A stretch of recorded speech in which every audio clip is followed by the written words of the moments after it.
নমস্কার বন্ধুরা, কেমন আছো? আশা করি সবাই ভালো আছো। আমি আরেকটা ব্লগ নিয়ে চলে এলাম তোমাদের মাঝে।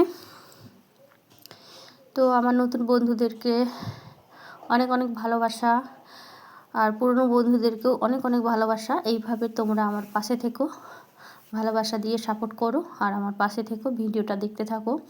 তো আমার জায়ের ছেলের প্রতিমা মানসিক ছিল, তো আমরা টোটোয় করে নিয়ে যাচ্ছি।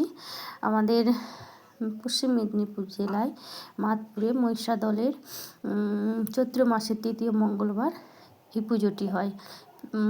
পশ্চিম মেদিনীপুরে দ্বিতীয় বৃহত্তম মেলা। এই মেলাটি চৈত্র মাসে তৃতীয় মঙ্গলবার বসে। তো দেখো বন্ধুরা, প্রচণ্ড ভিড়। এর মধ্যে আমরা প্রতিমা নিয়ে দাঁড়িয়ে আছি। রাস্তাতে এত ভিড় যে যাওয়া যাচ্ছে না। আর আমার দেওর হারা হয়ে গিয়েছে, মানে গাড়ি রাখতে গিয়েছে আর আসছে না, তাই আমরা দাঁড়িয়ে আছি। আর ভিডিও তো সেরকম ধরে দেওয়ার মতো কেউ নেই। আমি নিজেই মাকে সামনে রেখে তোলার চেষ্টা করছি, যতটা পারছি তোমাদের মাঝে শেয়ার করলাম। ভিডিওটা ভালো লাগলে অবশ্যই লাইক কমেন্ট শেয়ার করে দিয়ে দেখো। আমার যা মা ওরা সব আমার দেওরের দিকে তাকিয়ে আছে, আর আমি আমার ভিডিও করার ব্যস্তই আছি। যে যার ব্যস্ততায় রয়েছে, আমি আমার ভিডিও করার ব্যস্ততে রয়েছি। তো সম্পূর্ণ দেখো, এই মেলাটিতে যদি কেউ আসতে চাও, এই মেলাটি এইখানে মায়ের প্রতি শনি মঙ্গলবার পুজো হয়। শনি মঙ্গলবারগুলোতে অত ভিড় হয় না, তবে এই যেদিন বড় মেলা হয় সেদিন অনেক ভিড়, অনেক এতটা ভিড় যে কি বলবো তোমাদেরকে। আমার ক্যামেরাতে হয়তো আমার ভিডিওর মাধ্যমে হয়তো 5% আমি তোমাদের মাঝে শেয়ার করতে পারলাম। এখনও তো মেলার ভেতরে যেতে পারি না, এখানে গেটের সামনে দাঁড়িয়ে আছি। আর এখন থেকেই ভিড়। আমরা তখন বাজে সকাল 7টা, প্রায় 7টা, 7:30টার কাছাকাছি আমরা গিয়েছি। তখন থেকে যে ভিড়, এত ভিড়। আর আমার এখানে হচ্ছে আমার দেওর যা চলে গেছে বাচ্চাটাকে, আমার দেওরের ছেলেকে, ওর চুল মানসিক ছিল, তো তার চুল নাড়া করার জন্য নিয়ে গিয়েছে। তখন আমি মাকে মাথায় করে নিয়ে দাঁড়িয়ে আছি। যতক্ষণ না তারা ফিরে আসে ততক্ষণ আমাকে মাকে নিয়ে দাঁড়িয়ে থাকতে হবে। তো আমি মাকে নিয়ে দাঁড়িয়ে আছি। আর আমার আরেকজন ছোট্ট ছেলে ছিল, সে পেরেছে, যতটা পেরেছে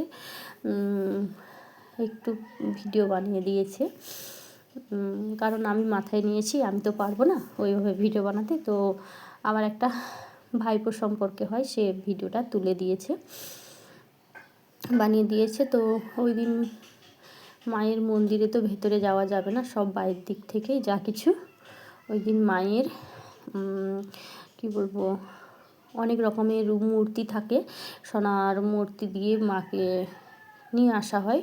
সোনার মুকুটও মায়ের পরানো থাকে, কিন্তু এদিন ভেতরে কেউ যেতে পারবে না, দূর থেকেই মাকে দর্শন করতে হবে। আর অন্য দিন যদি আসো, শনি মঙ্গলবার, সেদিন মায়ের কাছে নিজের হাতে পুজো দিতে পারবে। তো ওই দিনটা প্রায় কোটি কোটি মানুষের ভিড়, আর এত মানুষ এসেছে ওই মেলাতে। এই দেখো, আর আগের দিন বৃষ্টি হয়েছিল রাতে, যা বৃষ্টি হয়েছে, যা কাদো, প্রচুর কাদো। আর তার মধ্যে মায়ের ওখানে এই যে মায়ের প্রসাদ বলি হিসাবে পাঁঠা বলি দেওয়া হয়। এই পাঁঠা অন্য কোনো দিন বলি হয় না, মায়ের যেদিন বড় পুজো হয় সেদিনই বলি হয়। আর এখানে লাইন দেখো, পাঁঠার লাইন, প্রতিমা দেওয়ার লাইন, আর মিষ্টান্ন দেওয়ার লাইন, সব দিকেই প্রায় বিশাল ভিড়। এতটা ভিড় যে তোমাদেরকে আমার ক্যামেরায় যতটা পেরেছি দেখালাম। আর এখানে কয়েক কোটি ওই পাঁঠাপুরি দেওয়া হয়। এখানে একটা বিশাল বড় দুটো লরি ভর্তি হয়ে যায়। ওই মায়ের যে মাথাগুলো যে বলি দেওয়ার পরে ওই গাড়িতে করে বয়ে নিয়ে যায়। তো মায়ের তো ভেতরে যেতে পারলাম না, তোমাদেরকে ভেতর থেকে অন্য কোনো দিন গিয়ে ভেতর থেকে বানিয়ে শেয়ার করব।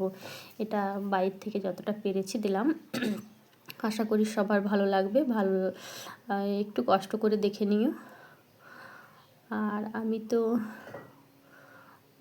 সেরকম একটা ভিড়ের মধ্যে চেষ্টা করেছি যতটা দেখিয়েছি, তোমরা অবশ্যই দেখো। আর মন্দিরটাকে ওই দিন খুব সুন্দর সাজিয়েছে। ওই দিন যেহেতু মায়ের বড় পুজো, তাই কত সুন্দর মন্দিরটাকে সাজিয়েছে, কিন্তু ক্যামেরায় ভেতর পর্যন্ত দেখাতে পারলাম না, তার জন্য দুঃখিত। তোমরা বাইরে থেকে শুধু মানুষের ভিড়টাই দেখাতে পারলাম, মায়ের যে রূপ সেটা দর্শন করতে পারলাম না। তো বন্ধুরা, রিকোয়েস্ট রইল ভিডিওটা দেখো, আর সম্পূর্ণটা দেখাতে পারলে ভালো হতো, কিন্তু যতটা পেরেছি দেখেছি। আর লাস্ট পর্যন্ত দেখতে থাকো।